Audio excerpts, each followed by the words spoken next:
ನಮಸ್ತೆಸ್ತು ಮಹಾಮಾಯೆ ಶ್ರೀಪೀಠೆ ಸುರಪೂಜಿತೆ ಶಂಖಚಕ್ರಗದಾಹಸ್ತೆ ಮಹಾಲಕ್ಷ್ಮೀ ನಮೋಸ್ತುತೆ.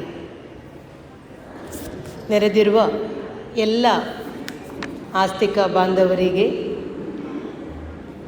ಶ್ರದ್ಧೆಯ ತಾಯಿಯಂದಿರಿಗೆ ಪ್ರೀತಿಯ ನಮಸ್ಕಾರಗಳನ್ನು ಹೇಳ್ತಾ, ಈ ಕಾರ್ಯಕ್ರಮವನ್ನು ಪ್ರಾಯೋಜಿಸಿದ ಎಲ್ಲರಿಗೂ ಕೂಡ ಪ್ರೀತಿಯ ನಮಸ್ಕಾರಗಳನ್ನು ಹೇಳ್ತಾ, ಧಾರ್ಮಿಕ ಉಪನ್ಯಾಸ ಮಾಡಬೇಕು ಅಂತ ಕೇಳಿದರು. ಧಾರ್ಮಿಕ ಅಂತಂದರೆ ಶ್ರೀಕೃಷ್ಣ ಹೇಳ್ತಾನೆ, ಎಲ್ಲಿ ಧರ್ಮಕ್ಕೆ ಅವಿರೋಧವಾದಂತಹ ಬಯಕೆಗಳೇನಿದೆಯೋ ಅದು ನಾನೇ ಆಗಿದ್ದೇನೆ ಅಂತ. ಹಾಗೆಯೇ ಆಸ್ತಿಕರು ಅಂತಂದರೆ ಯಾರು ಭಗವಂತ ಅಂತ ಇದ್ದಾನೆ ಅಥವಾ ಏನೋ ಒಂದು ಶಕ್ತಿ ಇದೆ ಅಂತ ಯಾರು ನಂಬಿದಾರೋ ಅವರೆಲ್ಲ ಆಸ್ತಿಕರು. ಹಾಗೆ ನಾವೆಲ್ಲರೂ ಇಲ್ಲಿ ಆಸ್ತಿಕರೂ ಹೌದು, ಹಾಗೆ ಧರ್ಮ ವಿರೋಧವಲ್ಲದ ಆಸೆಗಳನ್ನು ಬಯಕೆಗಳನ್ನು ಇಟ್ಟುಕೊಂಡು ಒಂದು ದೇವರಲ್ಲಿ ಪ್ರಾರ್ಥನೆ ಮಾಡಲಿಕ್ಕೆ ಸೇರಿದವರು ಹೌದು. ಶ್ರಾವಣ ಮಾಸದ 2ನೇ ಶುಕ್ರವಾರ ಅಂತ ಅನ್ಬೋದು, ಅಥವಾ ಹುಣ್ಣಿಮೆಯ ಮೊದಲು ಬರುವಂಥ ಶುಕ್ರವಾರಕ್ಕೆ ಎಲ್ಲರೂ ದೇವರನ್ನು ಅಂದರೆ ಲಕ್ಷ್ಮಿಯನ್ನು ಪ್ರಾರ್ಥನೆ ಮಾಡುವುದು ಒಂದು ಸಂಪ್ರದಾಯ. ಯಾಕೆ ಈ ಸಂಪ್ರದಾಯ ಬಂತು? ಎಲ್ಲ ನಾವು ಆ ಒಂದು ಕಾರ್ಯಕ್ರಮ ಮಾಡಬೇಕು ಅಂತಾದರೆ, ಒಂದು ಪೂಜೆ ಮಾಡಬೇಕು ಅಂತಾದರೆ ನಾವು ಕೇಳಲಿಕ್ಕುಂಟು, ಏರಾಂಡ ಮಲ್ತುತ್ತೇರಾ ಅಂದರೆ ಯಾರಾದರೂ ಮಾಡಿದರೆ ನಾವು ಮಾಡೋದು, ಇಲ್ಲದಿದ್ದರೆ ಏನಕ್ಕೆ ಮಾಡಬೇಕು? ಹಾಗೆ ನಾವು ನೋಡಿದಾಗ ಪಾರ್ವತಿ ಒಂದು ದಿನ ಶಿವ ಪಾರ್ವತಿ ಹತ್ರ ಕೇಳಿದ್ರ, ಅದೆಲ್ಲ ಸಂಶಯ ಬರ್ಬೋದು ನಮಗೆ. ಆದರೆ ಪಾರ್ವತಿ ಕೇಳ್ತಾಳೆ, ನನಗೆ ಒಂದು ಪೂಜೆ ಮಾಡಬೇಕು, ಆ ಪೂಜೆ ನಾನು ಮಾಡಿದ್ದು ನನಗೆ ಎಲ್ಲವನ್ನೂ ಕೊಡುವಂಥದ್ದಾಗಬೇಕು, ಸಕಲ ಸನ್ಮಂಗಳವನ್ನು ಕೊಡುವಂಥದ್ದಾಗಬೇಕು. ಯಾವ ಪೂಜೆ ಮಾಡಬೇಕು, ಹೇಗೆ ಮಾಡಬೇಕು ಹೇಳು ಅಂತ. ಆಗ ಶಿವ ಈ ವರಮಹಾಲಕ್ಷ್ಮಿ ಪೂಜೆಯನ್ನು ಹೇಳಿದ ಅನ್ನೋದು ಒಂದು ಬರುವ ಪ್ರತೀತಿ. ಇನ್ನೊಂದು ಕತೆ ಕಲಿಯುಗಕ್ಕೆ ಸಂಬಂಧಪಟ್ಟದ್ದು. ಕೌಂಡಿನ್ಯ ಅಂತ ಜಾಗದಲ್ಲಿ ಚಾರುಮತಿ ಅನ್ನುವಂಥ ಒಂದು ಹೆಣ್ಣು ಮಗಳು ಒಳ್ಳೆಯದರಲ್ಲೇ ಇರ್ತಾರೆ, ತುಂಬ ಚೆನ್ನಾಗಿ ಬದುಕ್ತಾ ಇರ್ತಾರೆ. ಏನೋ ಕಾರಣದಿಂದ ಅವರ ಏನು ಉತ್ಪತ್ತಿಗಳು, ಅವರಿಗೆ ಬೆಳೆ ಬರುವಂಥದ್ದು ಎಲ್ಲ ನಾಶ ಆಗ್ತಾ ಹೋಗ್ತದೆ. ಕಡು ಬಡತನ ಬರ್ತದೆ, ಗಂಡನಿಗೆ ಆರೋಗ್ಯ ಕೆಡ್ತದೆ, ಅತ್ತೆ ಮಾವ ಇದ್ದಾರೆ, ಅವ್ರಿಗೂ ಹುಷಾರಿಲ್ಲ, ಗಂಡನಿಗೂ ಹುಷಾರಿಲ್ಲ, ಮಕ್ಕಳನ್ನು ನೋಡ್ಕೊಳ್ಳಿಕ್ಕೆ ಸಾಧ್ಯ ಇಲ್ಲ. ಇನ್ನೇನು ಮಾಡಬೇಕು? ನಾನು ಬದುಕಲಿಕ್ಕೆ ಸಾಧ್ಯ ಇಲ್ಲ, ನಾನು ಸಾಯಬೇಕು, ನನ್ನ ಬದುಕನ್ನು ನಾನು ಕೊನೆಗಳಿಸ್ಕೊಳ್ಬೇಕು ಅಂತ ಯೋಚನೆ ಮಾಡಿದ ದಿನ ರಾತ್ರಿ ಅವಳ ಕನಸಿನಲ್ಲಿ ನಾರದರು ಬಂದು ಹೇಳ್ತಾರೆ, ನೋಡು, ಹೀಗೆ ಶ್ರಾವಣ ಮಾಸದ ಶುಕ್ರವಾರ ನೀನು ಈ ಕ್ರಮದಲ್ಲಿ, ಇವಾಗ ಯಾವುದು ಕಲಶ ಇಟ್ಟು ಅಕ್ಕಿ ಇಟ್ಟು ದೇವಿಯನ್ನು ಆವಾಹನೆ ಮಾಡಿ ಶ್ರದ್ಧಾ ಭಕ್ತಿಯಿಂದ ಪೂಜೆ ಮಾಡಿ 4 ಜನಕ್ಕೆ ನಿಮ್ಗೆ ಏನಾಗುತ್ತದೋ ಅದನ್ನು ದಾನ ಮಾಡಿ ನೀನು ಮಾಡ್ತಾ ಬಂದರೆ ನಿಮ್ಗೆ ಒಳ್ಳೆಯದಾಗ್ತದೆ ಅಂತ ಹೇಳ್ತಾರೆ. ಬೆಳಿಗ್ಗೆ ಎಚ್ಚರ ಆಗ್ತದೆ, ಆ ಕನಸನ್ನು ನೆನೆಸ್ಕೊಳ್ತಾಳೆ. ಹೌದಲ್ಲ, ನಾನು ಇಷ್ಟು ಕಷ್ಟ ಬಂದಿದ್ದೇನೆ, ನನ್ನ ಕಷ್ಟವನ್ನು ನಾನು ದೇವ್ರ ಹತ್ರ ಹೇಳ್ಕೊಳ್ಳೋದು ಮತ್ತು ಯಾರ ಹತ್ರ ಹೇಳ್ಕೊಳ್ಳೋದು ಅಂತ ಆ ಶ್ರದ್ಧಾ ಭಕ್ತಿಯಿಂದ ಅವಳು ವ್ರತ ಮಾಡ್ತಾಳೆ. ಹಾಗೆ 3ನೇ ವರ್ಷ ಪ್ರತಿ ವರ್ಷ ಮಾಡ್ತಾಳೆ, ತುಂಬ ಶ್ರದ್ಧೆಯಿಂದ ಮಾಡ್ತಾಳೆ, ಕಷ್ಟಪಟ್ಟು ದುಡಿತಾಳೆ, ಬೇಸಾಯ ಮಾಡ್ತಾಳೆ, ಅಲ್ಲಿಂದ ಏನೇನು ನಷ್ಟ ಆಗಿತ್ತು ಅದನ್ನು ಮತ್ತೆ ಪಡಿಲಿಕ್ಕೋಸ್ಕರ ತನ್ನ ಎಲ್ಲ ಶ್ರಮವನ್ನು ಹಾಕ್ತಾಳೆ, ಬೇರೆಯವರ ಹತ್ರ ಕೇಳ್ತಾಳೆ, ಸಹಾಯ ಯಾಚಿಸ್ತಾಳೆ, ಎಲ್ಲ ಮಾಡ್ತಾಳೆ. ಮಾಡ್ತಾ 3ನೇ ವರ್ಷ ಆಗುವಾಗ ಅವಳ ಮನೆಯಲ್ಲಿ ಅವಳು ಶ್ರಮ ಹಾಕಿದ್ದು ಅದಕ್ಕೆ ಫಲ ಬರಲಿಕ್ಕೆ ಶುರು ಆಗ್ತದೆ, ಕೃಷಿ ಚೆನ್ನಾಗಾಗ್ತದೆ, ಗಂಡನ ಆರೋಗ್ಯ ಚೆನ್ನಾಗಿ ಆಗ್ಲಿಕ್ಕೆ ಶುರು ಆಗ್ತದೆ. ಆಗೇನು ಮಾಡ್ತಾಳೆ, ಬೇರೆಯವ್ರು ಮತ್ತೆ ಆಯ್ತಲ್ಲ, ಒಂದು ಸರಿ ನಮಗೆಲ್ಲ ಸಮಾಧಾನ ಆಯ್ತಲ್ಲ ಅಂತ ಅವಳು ಬಿಡೋದಿಲ್ಲ. ಮತ್ತೆ ವರ್ಷ ಚೆನ್ನಾಗಿ ಇನ್ನೂ ನನ್ನ ಹತ್ರ ಎಷ್ಟು ತಾಕತ್ತಿದೆ ಅದಕ್ಕಿಂತ ಎಲ್ಲರನ್ನೂ ಸೇರಿಸ್ಕೊಂಡು, ಎಲ್ಲ ಹೆಣ್ಣು ಮಕ್ಕಳನ್ನು ಸೇರಿಸ್ಕೊಂಡು ಪೂಜೆ ಮಾಡಲಿಕ್ಕೆ ಶುರು ಮಾಡ್ತಾಳೆ, ಊರವ್ರನ್ನೆಲ್ಲ ಸೇರಿಸ್ಕೊಳ್ತಾಳೆ. ಮಾಡ್ತಾ 12 ವರ್ಷಗಳು ಕಳೀತದೆ. ಆಗ ನಾರದರು ಬಂದು ಹೇಳ್ತಾರೆ, ನಾನು ಅವತ್ತು ಹೇಳಿದ್ದನ್ನು ನೀನು ಎಷ್ಟು ಚೆನ್ನಾಗಿ ಮಾಡಿದೆಯಲ್ಲ, ಎಷ್ಟು ಜನಕ್ಕೆ ಇದರಿಂದ ಉಪಕಾರ ಆಯಿತು, ಎಷ್ಟು ಜನ ಶ್ರದ್ಧಾ ಭಕ್ತಿಯಿಂದ ಮಾಡಲಿಕ್ಕೆ ಶುರು ಮಾಡಿದ್ರು ಅಂತ ಹೇಳಿ, ಈ ವ್ರತ ಏನಿದೆ ನೀನು ಪ್ರತಿ ಶುಕ್ರವಾರ ಶ್ರಾವಣ ಮಾಸದ ಶುಕ್ರವಾರ ಮಾಡ್ಕೊಂಡು ಬಂದಿಯಲ್ಲ, ಈ ವ್ರತ ಇದು ವರಮಹಾಲಕ್ಷ್ಮಿ ವ್ರತ ಅಂತ ಹೆಸರುವಾಸಿ ಆಗಲಿ ಅಂತ ಹೇಳ್ತಾರೆ. ಆ ಅಂದಿನಿಂದ ಈ ವರಮಹಾಲಕ್ಷ್ಮಿಯನ್ನು ಹೆಣ್ಮಕ್ಳು ಎಲ್ಲ ಮಾಡ್ತಾ ಬಂದಿದ್ದಾರೆ ಅನ್ನೋದು ಒಂದು ಕತೆ. ಈ ಲಕ್ಷ್ಮಿ ಅಂತಂದ ತಕ್ಷಣ ನಮಗೆ ಯಾರು ನಾರಾಯಣನ ಹೆಂಡತಿ ಅಂತನೋ ಆ ಥರದ್ದೆಲ್ಲ ನಮಗನ್ಸ. ಲಕ್ಷ್ಮಿ ಎಲ್ಲಿಂದ ಬಂದಳು, ಅವಳು ಬಂದದ್ದು ಎಲ್ಲಿಂದ? ಸಮುದ್ರದಿಂದ ಬಂದಳು ಅಂತ ಒಂದು ಕತೆ ಇದೆ. ಕಡಲ ಮಥನ ಸಂಭವೆ, ಕಡಲಿನಲ್ಲಿ ಅವರು ಅಮೃತ ಏನು ದೈವ ಅಸುರರು, ನಮಗೆ ಗೊತ್ತು ಎಲ್ಲ ಪ್ರಳಯ ಆಗಿ ಎಲ್ಲ ಹೋಗಿರ್ತದೆ, ದೇವೇಂದ್ರ ದೇವಲೋಕವನ್ನು ಕಳ್ಕೊಂಡಿರ್ತಾನೆ, ಹೇಗೆ ಪಡಿಬೇಕು ಅಂತಂದಾಗ ಮತ್ತೆ ಮಂದಾರ ಪರ್ವತವನ್ನು ತಂದು ಈ ಸಮುದ್ರದಲ್ಲಿ ಆದಿಶೇಷನ್ನ ಹಿಡಿದು ಮಥನ ಮಾಡುವಾಗ ಒಂದೊಂದೇ ವಸ್ತುಗಳು ಮತ್ತೆ ಬಂತು ಅನ್ನುವ ಕತೆ ಕೇಳಿದೆ. ಆಗ ಬಂದದ್ದು ಲಕ್ಷ್ಮಿ, ಅವಳು ನಾರಾಯಣನ ಹೃದಯವನ್ನು ನೆಲ್ತಾಳೆ. ಈ ಲಕ್ಷ್ಮಿಯನ್ನು ನಾವು ಬೇರೆ ಬೇರೆ ರೂಪದಲ್ಲಿ ನಾವು ಆರಾಧಿಸ್ತೇವೆ. ಲಕ್ಷ್ಮಿಯೇ ಬೇರೆ ಬೇರೆಯವರ ರೂಪದಲ್ಲಿ. ಲಕ್ಷ್ಮಿ ಅಂದ ತಕ್ಷಣ ಅದು ಚಿನ್ನ, ಲಕ್ಷ್ಮಿ ಅಂದ ತಕ್ಷಣ ಅದು ದುಡ್ಡು, ಲಕ್ಷ್ಮಿ ಅಂದ ತಕ್ಷಣ ಆಸ್ತಿ ಮಾತ್ರ ಅಲ್ಲ. ಲಕ್ಷ್ಮಿ ಅಂತಂದರೆ ಎಲ್ಲವೂ. ಅವಳು ಪರಬ್ರಹ್ಮನ ಸೂಕ್ಷ್ಮ ಸ್ವರೂಪಿಣಿ, ಪರಬ್ರಹ್ಮ ಸ್ವರೂಪಿಣಿ ಅವಳು. ನೀವು ಲಲಿತಾ ಸಹಸ್ರನಾಮ ಹೇಳ್ತಾ ಹೋದಾಗ ಪರಬ್ರಹ್ಮ ಸ್ವರೂಪಿಣಿ ಅಂತಲೇ ಹೆಸರು ಕೂಡ ಬರ್ತದೆ. ಶ್ರೀಮಾತಾ, ಶ್ರೀ ಮಹಾರಾಜ್ಞಿ, ಅವಳು ತಾಯಿ. ಶ್ರೀಮಾತಾ, ಶ್ರೀ ಮಹಾರಾಜ್ಞಿ, ಅವಳೆಲ್ಲರಿಗೂ ಕೂಡ ರಾಣಿ ಅವಳು. ಚಿದಗ್ನಿಕುಂಡ ಸಂಭೂತ, ಅದು ಒಂದು ಕತೆ ಇದೆ. ಚಿದಗ್ನಿಕುಂಡದಿಂದ ಅವಳು ಎತ್ತು ಬಂದವಳು ಅಂತ. ಅಂದರೆ ಯಾವಾಗ ಈ ಭಸ್ಮ ಆಗಿ ಇದು ಯಾವುದು ಪಾರ್ವತಿ ಗೌರಿದ್ದು ಇದಾಗುತ್ತಲ್ವ, ಮನ್ಮಥನಿಂದಾಗಿ ಶಿವನಿಗೆ ಕೋಪ ಬಂದಾಗ ಮನ್ಮಥ ಸುಟ್ಟು ಹೇಳ್ತಾನೆ, ಆ ಚಿದಗ್ನಿಗುಂಡದಿಂದ ಎದ್ದು ಬಂದವಳು ಅನ್ನುವಂಥ ಕೂಡ ಕತೆ ಇದೆ. ಕ್ಷೀರಾಬ್ಧಿತನೇ ಅವಳು, ಆದ ಕ್ಷೀರಾಬ್ಧಿಯಿಂದ ಬಂದವಳು. ಹೀಗೆ ಬೇರೆ ಬೇರೆ ಹೆಸರಿನಿಂದ ಕರೀತೆ. ಹಾಗೆ ಲಕ್ಷ್ಮಿ ಅಂತಂದರೆ ಮಾಯೆ, ಚಂಚಲೆ, ಅದು ಕೂಡ ಇದೆ. ಯಾಕಂದರೆ ಇವತ್ತು ಶ್ರೀಮಂತರಾಗಿರೋರು ನಾಳೆ ಶ್ರೀಮಂತರಾಗಿರ್ತಾರೆ ಅಂತ ಇಲ್ಲ. ಹಾಗೆ ಇವತ್ತಿಂದ ಬಡವರಾಗಿದ್ದವರು ನಾಳೆ ಬಡವರೇ ಆಗಿರಬೇಕು ಅಂತಿಲ್ಲ. ಆದರೆ ಒಂದು ಮಾತಿದೆ, ಬಡವರಾಗಿ ಹುಟ್ಟೋದು ತಪ್ಪಲ್ಲ, ಬಡವರಾಗಿ ಸಾಯುವುದು ತಪ್ಪು ಅಂತ. ಒಂದು ವೇಳೆ ನಾವು ಬಡವರಾಗಿ ಹುಟ್ಟಿದ್ದೇವೆ ಅಂತಾದರೆ, ಹಾಗೆ ಏನೂ ಮಾಡದೆ ನಾವು ಹಾಗೇ ಸತ್ವೆ ಅಂತಾದರೆ ಅದು ನಮ್ಮ ತಪ್ಪು. ನಾವು ಶ್ರಮಪಟ್ಟು ನಾವು ದುಡಿದ್ವಿ ಅಂತಾದರೆ, ನಮ್ಮದಾದ ಎಲ್ಲ ಶಕ್ತಿನ ನಾವು ಕೊಡ್ತೀವಿ ಅಂತಾದರೆ ಖಂಡಿತವಾಗಿ ಲಕ್ಷ್ಮಿ ನಮ್ಮ ಮನೆಗೆ ಬಂದೇ ಬರ್ತಾಳೆ. ಹಾಗಾದರೆ ಈ ಲಕ್ಷ್ಮಿಯನ್ನು ನಾವು ಹೇಗೆ ಆರಾಧನೆ ಮಾಡಬೇಕು, ಯಾವ ಯಾವ ರೂಪದಲ್ಲಿ ನಾವು ಆರಾಧನೆ ಮಾಡ್ಬೋದು? ಸಾಮಾನ್ಯವಾಗಿ ನಮ್ಗೆ ಏನಿರುತ್ತೆ, ಎಂಕ್ಳಿಗೆ ದಾಲ ಗೊತ್ತಿಜ್ಜಿ, ಎಂಕ್ಳು ಬುಕ್ಕ ಮಲ್ಪೆರೆ ಬಲ್ಲಿ, ಈ ಥರದ್ದೆಲ್ಲ ನಾವು ತಪ್ಪು ಕಲ್ಪನೆಗಳನ್ನು ಇಟ್ಕೊಂಡಿದ್ದೇವೆ. ಮನೆಯಲ್ಲಿ ತುಳಸಿ, ನಾವು ನಮ್ಮ ಹಿಂದೂಗಳ ಮನೆ ಅಂತ ನಮಗೆ ಗೊತ್ತಾಗಬೇಕಾಗಿದ್ದೇ ಒಂದು ತುಳಸಿ ಕಟ್ಟೆ. ಆ ತುಳಸಿ ಕಟ್ಟೆಯಲ್ಲಿ ಚೆನ್ನಾಗಿ ಬೆಳೆದ ಒಂದು ತುಳಸಿ ಗಿಡ. ಮತ್ತು ಕೂಡ ಅದಕ್ಕೂ ಕೂಡ ನಾವು ಏನಾದರೂ ಆಯುರ್ವೇದದ ಗುಣಗಳನ್ನು ಹೇಳೋದಿದ್ರೆ ಜಾಸ್ತಿ ಆಮ್ಲಜನಕವನ್ನು ಕೊಡ್ತದೆ, ಅದು ಇದು ಅಂತ ನಾವು ಸೈಂಟಿಫಿಕ್ಕಾಗಿ ಹೇಳೋದಿದ್ರೂ ಕೂಡ ಎದುರಿನಲ್ಲಿ ಒಂದು ತುಳಸಿಯ ಗಿಡವನ್ನು ಇಡುವಂಥದ್ದು, ಆ ತುಳಸಿಯ ಗಿಡಕ್ಕೆ ದಿನ ಒಂದು ದೀಪವನ್ನು ಇಡುವಂಥದ್ದು, ಮತ್ತು ನೀರು ಹಾಕುವಂಥದ್ದು ಒಂದು ನಾವು ಸುಲಭವಾಗಿ ಮಾಡ್ಬೋದು. ಈಗ ಲಕ್ಷ್ಮೀನ ಹೇಗೆ ಮನೆಗೆ ಕರೆಯೋದು? ಇದರಲ್ಲಿ ಶ್ರೀ ಸೂಕ್ತ, ವೇದಗಳಲ್ಲಿ ಒಂದು ಶ್ರೀ ಸೂಕ್ತ ಅನ್ನುವಂಥದ್ದಿದೆ.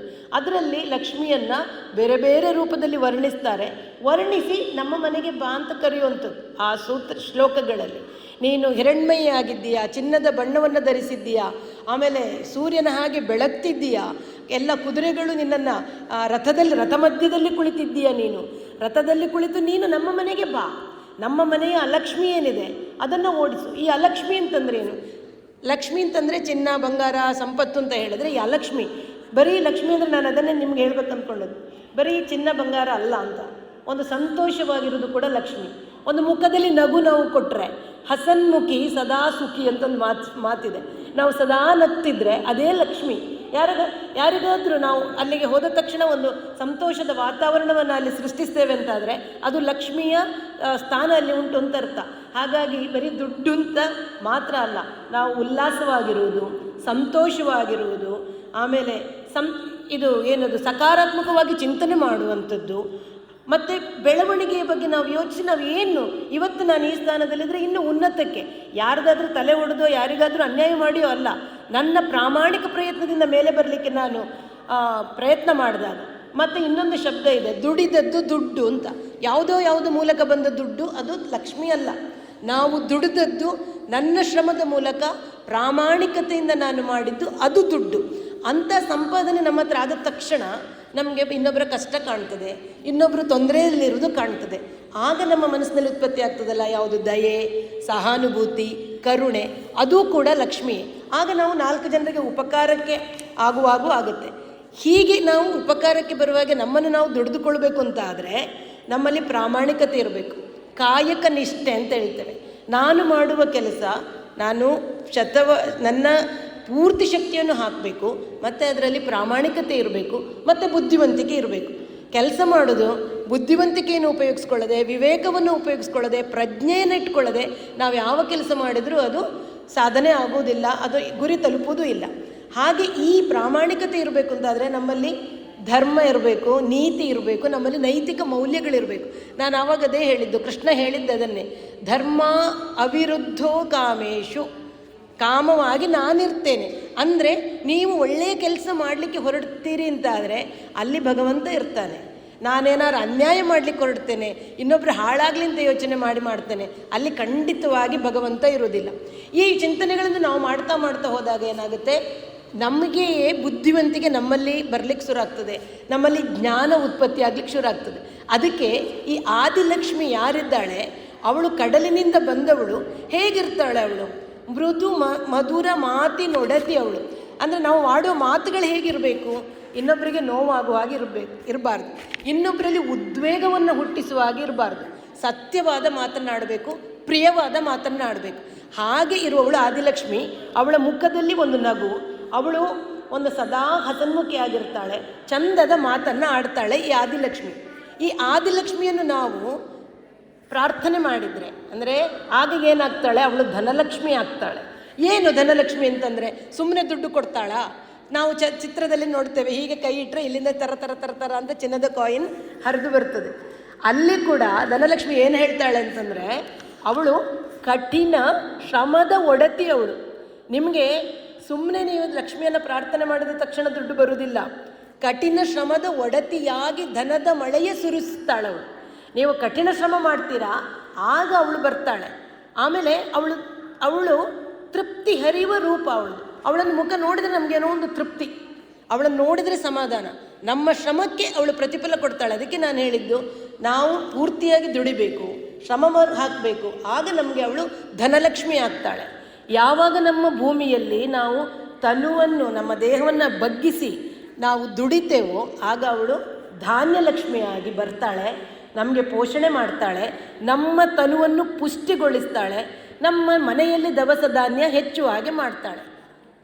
ಇಂಥ ಲಕ್ಷ್ಮಿಯನ್ನು ಯಾರು ಪೂಜೆ ಮಾಡ್ತಾರೆ ಅಂತಂದರೆ, 2 ಆನೆಗಳು ಬಂದು ಅವಳಿಗೆ ಕಲಶವನ್ನು ಅಂದರೆ ಪ್ರೋಕ್ಷಣೆಯನ್ನು ಮಾಡ್ತಾರೆ. ಆ ಲಕ್ಷ್ಮಿಯನ್ನೇ ನಾವು ಗಜಲಕ್ಷ್ಮಿ ಅಂತ ಕರೆಯೋದು. ಗಜಲಕ್ಷ್ಮಿಯನ್ನು ನಾವು ಪ್ರಾರ್ಥನೆ ಮಾಡಿದರೆ ಏನು ಹೇಳ್ತಾರೆ ಅಂತಂದರೆ, ನಮಗೇನಾದರೂ ಒಂದು ಅಧಿಕಾರ ಬೇಕು, ನಮಗೇನೋ ಒಂದು ಸ್ಥಾನ ಬೇಕು ಅಂತ. ಇದೆಲ್ಲ ನಾನು ಹೇಳಿದಾಗ ಯಾವಾಗ ಪ್ರಾಮಾಣಿಕವಾಗಿ ದುಡಿಯುವುದಕ್ಕೆ ನಾನು ಕೇಳಿಕೊಂಡೆ, ನನಗೆ ಈ ಅಧಿಕಾರ ಸಿಕ್ಕಿದ್ರೆ ನನಗೆ ಚೆನ್ನಾಗಿ ಕೆಲಸ ಮಾಡ್ಬೋದು ಅನ್ನುವಂಥ ಆಲೋಚನೆ ಬಂದಾಗ ಗಜಲಕ್ಷ್ಮಿಯನ್ನು ಆರಾಧನೆ ಮಾಡಿದರೆ ನಮ್ಗೆ ಅವಳು ಕೊಡ್ತಾಳೆ. ಆಯಿತು, ಅಷ್ಟು ಮಾತ್ರ ಅಲ್ಲ, ನಮಗೆ ಒಂದು ಕುಟುಂಬ ಬೇಕು, ನಮ್ಮ ಕುಟುಂಬಕ್ಕೆ ಒಳ್ಳೆಯ ಮಕ್ಕಳು ಬೇಕು, ಕುಟುಂಬವನ್ನು ಅಭಿವೃದ್ಧಿ ಮಾಡಲಿಕ್ಕೆ ಬೇಕು. ಆಗ ಅವಳು ಸಂತಾನ ಲಕ್ಷ್ಮಿ ಆಗ್ತಾಳೆ. ಅವಳೇನು ಮಾಡ್ತಾಳೆ, ನಮಗೆ ಮಕ್ಕಳನ್ನು ಕೊಡ್ತಾಳೆ. ನಾವು ಅವಳ ಹತ್ರ ಹೇಗೆ ಕೇಳ್ಕೊಳ್ಬೇಕು? ಅವಳು ಕಲಶವನ್ನು ಹೊತ್ತ ಜನನಿ, ಕಲಶವನ್ನು ಹೊತ್ತಿದ್ದಾಳೆ, ಸ್ಮರಣೆ ಮಾಡಿದರೆ ಸಾಕು ನಮಗೆ ವರ ಕೊಡ್ತಾಳೆ. ಅವಳು ಜಗತ್ತಿನ ಮಹಾ ತಾಯಿ. ಅವಳು ಮನಸ್ಸು ಮಾಡಿದರೆ ನಮಗೆ ಮಕ್ಕಳಾಗಲಿಕ್ಕೇನೂ ಕಷ್ಟ ಇಲ್ಲ ಅನ್ನುವಂಥ ನಂಬಿಕೆ ಭಕ್ತ ಸಮೂಹದ್ದು.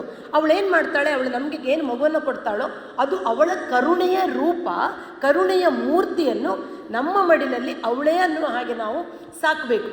ಲಕ್ಷ್ಮಿ, ನಮ್ಮ ಮನೆಯಲ್ಲಿ ಒಂದು ಹೆಣ್ಣು ಮಗು ಹುಟ್ಟಿತು ಅಂತಾದರೆ ಅದನ್ನು ಲಕ್ಷ್ಮಿ ಅನ್ನುವಂಥ ಭಾವದಿಂದ, ದೇವಿ ಎನ್ನುವ ಭಾವದಿಂದ ನಾವು ಮಾಡಿದರೆ ನಮ್ಮ ಮನೆಯಲ್ಲಿರುವ ಅಲಕ್ಷ್ಮಿ ಅಂದರೆ ಏನು?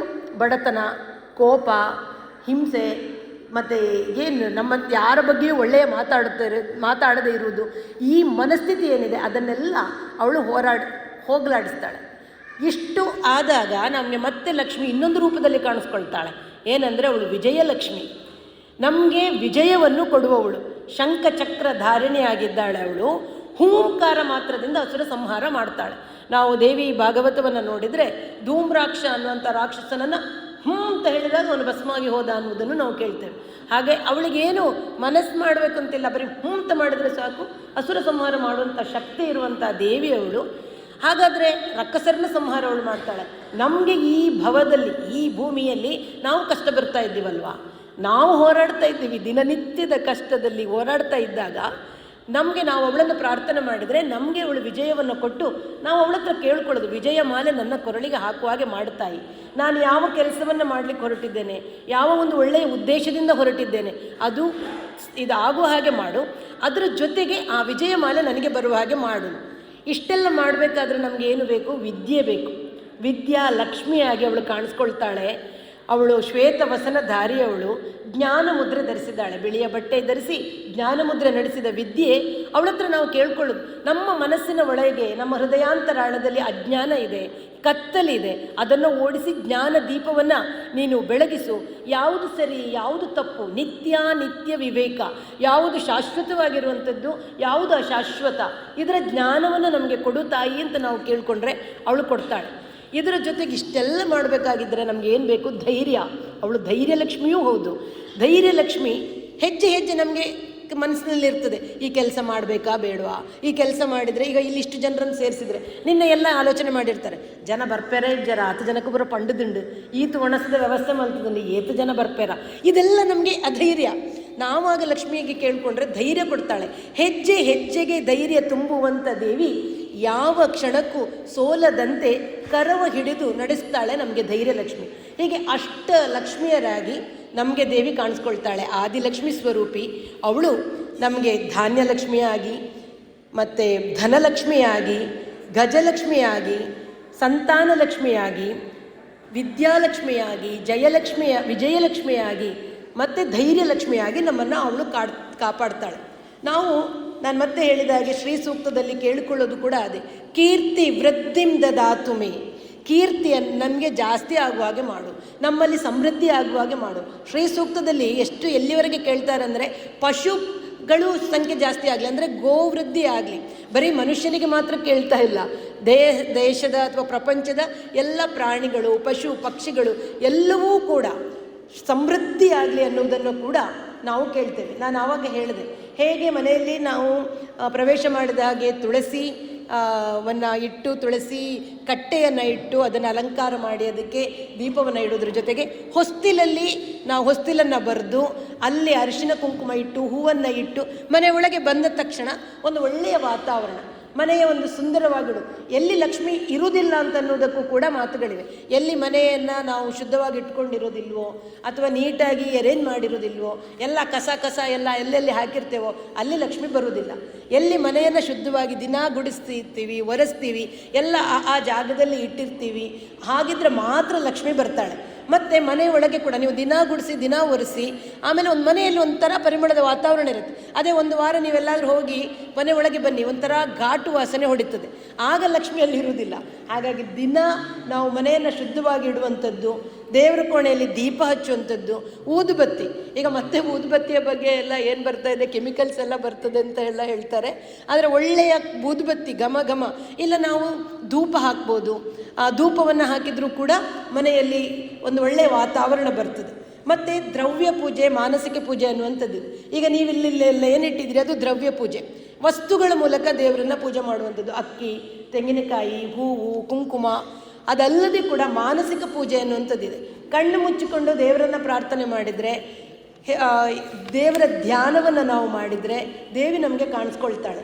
ಹೇಗೆ ಈ ಪ್ರಕೃತಿಯ ಪ್ರತಿಯೊಂದು ಅಂಶಗಳಲ್ಲಿಯೂ ಕೂಡ ಭಗವಂತ ದೇವರನ್ನೇ ಇಟ್ಟಿದ್ದಾನೆ. ಆ ದೇವಿಯನ್ನು ಕಮಲಾಸನೆ, ಅವಳು ಕಮಲಪ್ರಿಯೆ, ಕಮಲಾಕ್ಷಿ, ಎಲ್ಲ ನಾವು ಶಬ್ದಗಳ ಮೂಲಕ ದೇವರನ್ನು ನಾವು ಆರಾಧಿಸ್ತಾ ಹೋಗ್ತೇವೆ. ನಮ್ಮ ಒಳ್ಳೆಯ ಕೆಲಸಗಳು, ಒಳ್ಳೆಯ ಚಿಂತನೆಗಳು, ಒಳ್ಳೆಯ ಆಚಾರ ವಿಚಾರಗಳು ನಮ್ಮನ್ನು ಖಂಡಿತವಾಗಿ ಮುಂದೆ ತೆಗೆದುಕೊಂಡು ಹೋಗ್ತೇವೆ. ನಾನು ಆಗ ಹೇಳಿದ ಕತೆ, ಹೇಗೆ ಚಾರುಮತಿ ಕಷ್ಟಪಟ್ಟು ದುಡಿದು ತನ್ನ ಎಲ್ಲ ಏನಿದೆ ಬಡತನವನ್ನು ಹೋಗಲಾಡಿಸಿ ಅವಳು ಮನೆಯಲ್ಲಿ ಸಮೃದ್ಧಿಯನ್ನು, ಆರೋಗ್ಯವನ್ನು ಎಲ್ಲವನ್ನು ಪಡ್ಕೊಂಡು. ಹಾಗೆ ವರಮಹಾಲಕ್ಷ್ಮಿ ವ್ರತ ಏನು ಹೇಳ್ತದೆ ಅಂತಂದರೆ, ನೀವು ಕಷ್ಟಪಟ್ಟು ದುಡಿದಾಗ ನಿಮ್ಮ ಮನೆಯಲ್ಲಿ ಲಕ್ಷ್ಮಿ ಬರ್ತಾಳೆ. ಕಷ್ಟಪಟ್ಟು ನಾವು ಒಳ್ಳೆಯ ಕೆಲಸ ಮಾಡಿದಾಗ ನಮ್ಮಲ್ಲಿ ಸಮೃದ್ಧಿ ಬರ್ತದೆ. ಬರೀ ಅವಳ ಮನೆಯದನ್ನು ಮಾತ್ರ ಅವಳು ನೋಡಲಿಲ್ಲ, ಆಮೇಲೆ ದಾನ ಧರ್ಮಗಳನ್ನು ಮಾಡಲಿಕ್ಕೆ ಹೋದ್ಲು.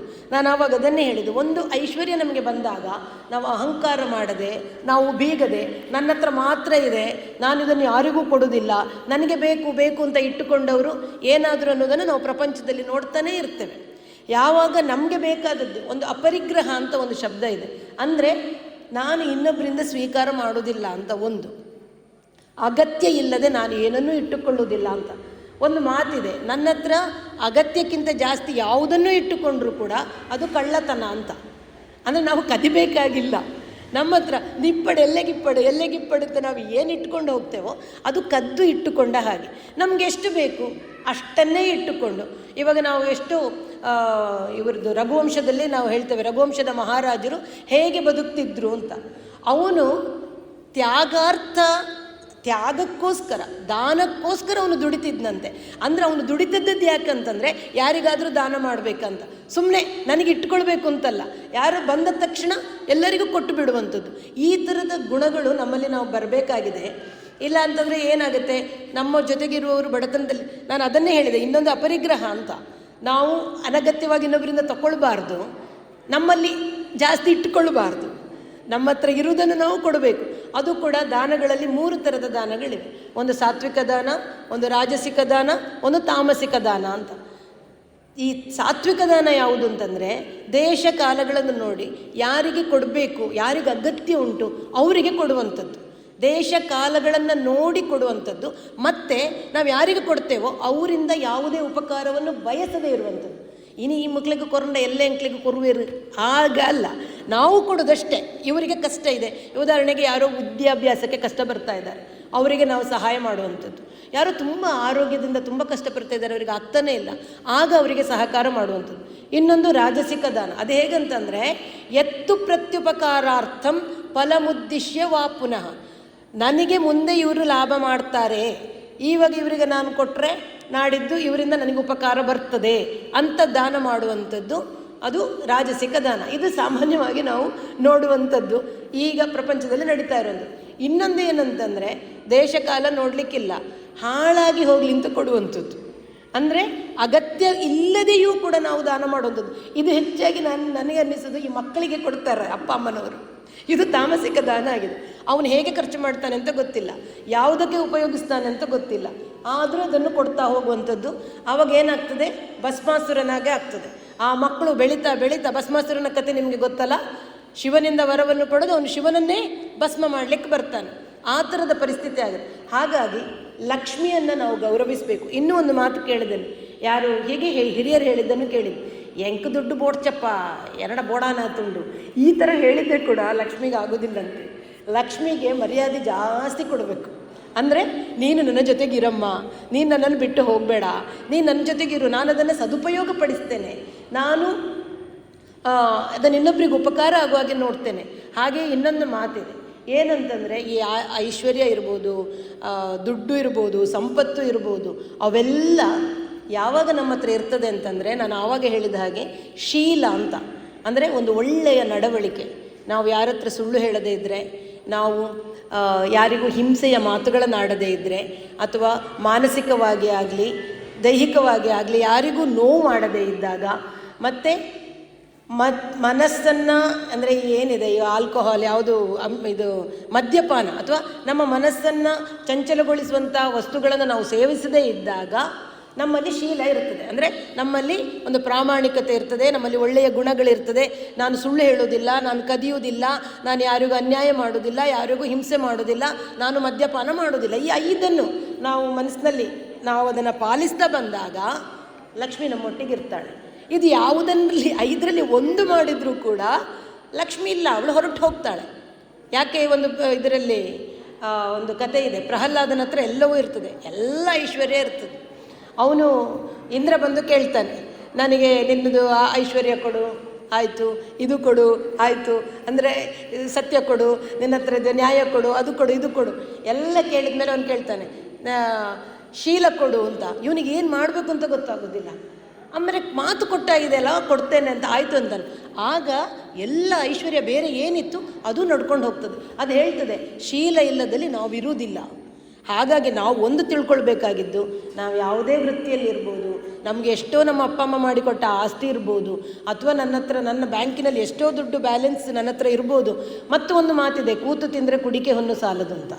ಎಷ್ಟು ಇದ್ದರೂ ಕೂಡ ನಮ್ಮಲ್ಲಿ ಸತ್ಯ ಇಲ್ಲ ಅಂತಾದರೆ, ನಮ್ಮಲ್ಲಿ ಪ್ರಾಮಾಣಿಕತೆ ಇಲ್ಲ ಅಂತಾದರೆ, ನಮ್ಮಲ್ಲಿ ಶ್ರದ್ಧೆ ಇಲ್ಲ ಅಂತಾದರೆ, ನಾವು ಇನ್ನೊಬ್ಬರಿಗೆ ತೊಂದರೆ ಕೊಟ್ಕೊಂಡು ಬದುಕ್ತೀವಿ ಅಂತಾದರೆ ಲಕ್ಷ್ಮಿ ನಮ್ಮಲ್ಲಿ ನೆಲೆ ನಿಲ್ಲುವುದೇ ಇಲ್ಲ. ಈ ಸತ್ಯ ಅಂತ ಹೇಳಿದಾಗ ನನಗೆ ನೆನಪಾಗಿದ್ದು ಯುಧಿಷ್ಠಿರನ ಕತೆ. ಯುಧಿಷ್ಠಿರ ಅವರಿಗೆ ಫಸ್ಟ್ ಪಾಠ ಸತ್ಯದ ಬಗ್ಗೆ ಮಾಡ್ತಾ ಇರ್ತಾರಂತೆ. ಅವರ ಗುರುಗಳು ಕೇಳ್ತಾರೆ, ಎಲ್ಲ ಪಾಠ ಕಲ್ತಿದ್ದೀರಾ ಅಂತ ಕೇಳಿದಾಗ ಅವನು, ಇಲ್ಲ ಗುರುಗಳೇ, ನಂದು ಕಲ್ತಾಗಲಿಲ್ಲ, ನಾನು ಕಲಿತಿದ್ದೇನೆ ಅಂತ ಅನ್ನಿಸ್ತೇ. ಆಮೇಲೆ ಮರುದಿನ ಕೇಳ್ತಾರಂತೆ, ಏನಪ್ಪ ಸತ್ಯದ ಬಗ್ಗೆ ಕಲ್ತಾಯ್ತಾ ಅಂತ. ಇಲ್ಲ ಗುರುಗಳೇ, 3ನೇ ದಿನ ಕೇಳ್ತಾರೆ. ಆಗ ಯುಧಿಷ್ಠಿರ ಹೇಳ್ತಾನಂತೆ, ಸ್ವಾಮಿ, ನಾನು ಯಾವತ್ತೂ ಕೂಡ ಸುಳ್ಳು ಹೇಳುವುದೇ ಇಲ್ಲ ಅಂತ ನನಗೆ ಖಚಿತ ಆಗುವವರೆಗೆ ನಾನು ಹೇಗೆ ಹೇಳಿ ನಾನು ಆ ಪಾಠ ಕಲ್ತಿದ್ದೇನೆ ಅಂತ. ಅಂದರೆ ಆಲೋಚನೆ ಮಾಡಿ, ಸತ್ಯ ಅಂತ ಅನ್ನುವಂಥದ್ದು ಎಷ್ಟು ಕಷ್ಟ ಇದೆ ಅಂತ. ನಮ್ಮಲ್ಲಿ ಏನಾಯಿತು ಹೇಳೋದು, ಸತ್ಯ ಹರಿಶ್ಚಂದ್ರ, ಸತ್ಯ ಹೇಳಿ ತೊಂದರೆಗೆ ಬಂದ ಅಂತ ನಾವು ಹೇಳ್ತೇವೆ ಹೊರತು, ಸತ್ಯ ಹರಿಶ್ಚಂದ್ರ ಸತ್ಯವನ್ನೇ ಹೇಳಿ ದೇವರಿಂದ ಆಶೀರ್ವಾದವನ್ನು ಪಡೆದ ಅಂತ ನಾವು ಹೇಳೋದಿಲ್ಲ. ಅವನ ಹೆಂಡತಿಯನ್ನು ಮಾರಬೇಕಾಯ್ತು, ಮಗುವನ್ನು ಮಾರಬೇಕಾಯ್ತು, ಹೀಗೆ ಹೇಳ್ತಾರೆ. ಅಂದರೆ ಸತ್ಯವನ್ನು ಪರಿಪಾಲನೆ ಮಾಡೋದಂದರೆ ಅಷ್ಟು ಕಷ್ಟ ಇದೆ. ನಾವು ಒಂದೇ ಒಂದು ಗುಣ, ಇವತ್ತಿಂದ ನಾನು ಯಾವ ಸಂದರ್ಭದಲ್ಲೂ ಸುಳ್ಳು ಹೇಳುವುದಿಲ್ಲ ಅಂತ ಒಂದು ತಪಸ್ಸು ಮಾಡಿದರೆ ಸಾಕದು ತಪಸ್ಸೇ. ಅಷ್ಟು ಕಷ್ಟ ಇದೆ. ಧಾರ್ಮಿಕವಾಗಿ ಬದುಕೋದು ಅಂತ ಹೇಳಿದರೆ ಬರೀ ದೇವರ ದೀಪ ಇಡೋದು, ಆರತಿ ಮಾಡೋದು, ಪೂಜೆ ಮಾಡೋದಲ್ಲ. ಪ್ರತಿ ಕ್ಷಣದಲ್ಲಿ ಆ ಭಗವಂತನ ಸನ್ನಿಧಾನವನ್ನು ಮನಸ್ಸಿನಲ್ಲಿ ಇಟ್ಕೊಳ್ಳೋದು. ಸರ್ವಸ್ವರೂಪಿ ಸರ್ವೇಶೇ ಸರ್ವಶಕ್ತಿ ಸಮನ್ವಿತೆ ಅಂತ ಹೇಳ್ತೇವೆ. ಅಂದರೆ ಅವಳನ್ನು ನಾವು ನೆನೆಸ್ಕೊಂಡ್ರೆ ನಮಗೆ ಯಾವ ಭಯವೂ ಇಲ್ಲ. ಆದರೆ ಅವಳು ನಮ್ಮ ಜೊತೆಗಿರಬೇಕು ಅಂತಾದರೆ ನಾವು ಸತ್ಯವಾಗಿರಬೇಕು, ನಮ್ಮ ಶೀಲಗಳನ್ನು ನಾವು ಕಾಪಾಡಿಕೊಂಡಿರಬೇಕು. ಆಗ ಮಾತ್ರ ಅವಳು ನಮ್ಮ ಜೊತೆಗೆ ಇರ್ತಾಳೆ. ಆ ಭಗವಂತ ನಮ್ಮ ಹೃದಯದಲ್ಲೇ ಇರ್ತಾನೆ. ಅಂತರ್ವ್ಯಾಮಿಯಾಗಿ ಆ ಭಗವಂತ, ಆ ಲಕ್ಷ್ಮೀ ಸ್ವರೂಪಿಯಾಗಿ, ಪರಬ್ರಹ್ಮ ಸ್ವರೂಪಿಣಿಯಾಗಿ ನಮ್ಮ ಹೃದಯದಲ್ಲೇ ಇರ್ತಾಳೆ. ಆ ತಾಯಿಯನ್ನು ನಾವು ಆರಾಧನೆ ಮಾಡುವುದು ಅಂತಂದರೆ ಇನ್ನೊಬ್ಬರನ್ನ ನಾವು ಗೌರವಿಸೋದು, ಇನ್ನೊಬ್ಬರ ಬದುಕಿಗೆ ಧಕ್ಕೆಯಾಗದಾಗೆ ನೋಡ್ಕೊಳ್ಳೋದು, ಇನ್ನೊಬ್ಬರ ಬದುಕು ಹಸನಾಗಿರುವಾಗೆ ನೋಡ್ಕೊಳ್ಳೋದು. ಹಾಗೆ ಹೆಣ್ಣು ಮಕ್ಕಳು, ನಾನು ಆವಾಗ ಹೇಳಿದೆ, ಹೆಣ್ಣು ಮಗು ಹುಟ್ಟಿದರೆ ಮನೆಯಲ್ಲಿ ಲಕ್ಷ್ಮಿ ಅಂತ ಹೇಳಿದೆ. ಯಾಕೆ? ಆ ಮನೆಯನ್ನು ಬೆಳಗೋದು ಮಾತ್ರ ಅಲ್ಲ, ಅವಳು ಇನ್ನೊಂದು ಮನೆಯನ್ನು ಕೂಡ ಬೆಳಗ್ತಾಳೆ. ಆ ಹೆಣ್ಣು ಮಗು ಇನ್ನೊಂದು ಮನೆಯ ಜವಾಬ್ದಾರಿಯನ್ನು ತಗೊಳ್ತಾಳೆ. ತಂದೆ ತಾಯಿಯನ್ನು ನೋಡ್ಕೊಳ್ಳೋದಷ್ಟೇ ಅಲ್ಲದೆ ಅತ್ತೆ ಮಾವನನ್ನು ನೋಡ್ಕೊಳ್ತಾಳೆ, ತನ್ನ ಗಂಡನನ್ನು ನೋಡ್ಕೊಳ್ತಾಳೆ. ಹಾಗಾಗಿ ಆ ಲಕ್ಷ್ಮೀ ಸ್ವರೂಪಿ ಹೆಣ್ಣು ಮಕ್ಕಳಾಗಿ ನಾವಿರೋದಕ್ಕೆ ನಾವು ಸಂಭ್ರಮ ಪಡಬೇಕು. ಅದೇ ಜೊತೆಗೆ ನೀವೆಲ್ಲ ಇಲ್ಲಿ ಏನು ಅಣ್ಣನವರು ಪುರುಷರು ಯಾರಿದ್ದಾರೆ, ಆ ಲಕ್ಷ್ಮಿಯನ್ನು ಗೌರವಿಸುವಾಗ ನಿಮ್ಮ ಮನೆಯಲ್ಲಿ ಖಂಡಿತವಾಗಿ ಲಕ್ಷ್ಮಿ ಏನು ನೃತ್ಯ ಮಾಡ್ತಾಳೆ, ನಿಮ್ಮ ಮನೆಯಲ್ಲಿ ನೆನೆಸ್ತಾಳೆ ಅಂತ ಅಂದ್ಕೊಳ್ಬೇಕು. ಹಾಗಾಗಿ ಎಲ್ಲರಲ್ಲಿ ಕೂಡ ನಾನು ಕೇಳ್ಕೊಳ್ಳೋದಿಷ್ಟು, ಭಗವಂತನ ಅನುಗ್ರಹ ನಮಗೆ ಆಗಬೇಕು ಅಂತಾದರೆ ಭಗವಂತ ಸ್ವರೂಪಿಯಾಗಿರುವ ಮನುಷ್ಯರನ್ನು, ಅದನ್ನೇ ವಿವೇಕಾನಂದರು ಮೊದಲು ಕೂಡ ಹೇಳ್ಕೊಂಡು ಬಂದದ್ದೇ ಅಷ್ಟೇ, ಮಾನವ ಜನ್ಮ ಬಹು ದೊಡ್ಡದು, ಇದನ್ನು ಹಾಳು ಮಾಡಿಕೊಳ್ಳಬೇಡಿ ಹುಚ್ಚಪ್ಪಗಳಿರ ಅಂತ ಹೇಳುವುದನ್ನು ಕೇಳಿದ್ದೇವೆ. ಈ ಮಾನವ ಜನ್ಮದಲ್ಲಿ ಆ ಭಗವಂತನಿಗೆ ನಾವು ಗೌರವ ಕೊಟ್ಟು, ಭಗವಂತ ಸ್ವರೂಪಿಯಾಗಿರುವ ಮನುಷ್ಯರನ್ನು ಅಂದರೆ ಪ್ರತಿಯೊಂದು ಜೀವಿಯನ್ನು ಕೂಡ ಗೌರವಿಸಿ ನಾವು ಮಾಡುವಂಥ ಆರಾಧನೆ ಏನಿದೆ, ಲಕ್ಷ್ಮಿಯ ಪೂಜೆ ಏನಿದೆ, ಇವತ್ತು ಮಾಡಿದರೆ ವರಮಹಾಲಕ್ಷ್ಮಿ ನಮಗೆ ವರ ಕೊಡ್ತಾಳೆ. ಇವತ್ತು ಅಂತಲ್ಲ, ಯಾವಾಗಲೂ ಮಾಡ್ಬೋದು. ಇವತ್ತು ಶ್ರೇಷ್ಠ ಅಂತ ಅನ್ನುವಂಥ ಒಂದು ಭಾವ ಕೊಟ್ಟು ನಿಮ್ಮೆಲ್ಲರನ್ನ ಇಲ್ಲಿ ಸೇರಿಸುವ ಮನಸ್ಸು ಕೊಟ್ಟಂಥ, ಇಲ್ಲಿ ಕೆಲಸ ಮಾಡಿದಂಥ ಎಲ್ಲ ಆ ಚೈತನ್ಯಗಳಿಗೆ ಮತ್ತು ನನ್ನನ್ನು ಕರೆದು ನನ್ನ ಮಾತಾಡಲಿಕ್ಕೆ ಅವಕಾಶ ಕೊಟ್ಟ ನಿಮ್ಮೆಲ್ಲರಿಗೂ ಹಾಗೂ ನನ್ನ ಮಾತನ್ನು ಕೇಳಿದ ನಿಮ್ಮೆಲ್ಲರಿಗೂ ಕೂಡ ಆ ಭಗವಂತ ಅಷ್ಟ ಐಶ್ವರ್ಯಗಳನ್ನು, ಶಾಂತಿ, ನೆಮ್ಮದಿ, ಸೌಭಾಗ್ಯವನ್ನು, ಸುಖವನ್ನು, ಸಂತೋಷವನ್ನು, ಉಲ್ಲಾಸವನ್ನು ದಿನನಿತ್ಯ ಕೊಟ್ಟು ಕಾಪಾಡಲಿ ಅಂತ ಆ ಭಗವಂತನಲ್ಲಿ ಕೇಳ್ಕೊಳ್ತೇನೆ. ಧನ್ಯವಾದಗಳು.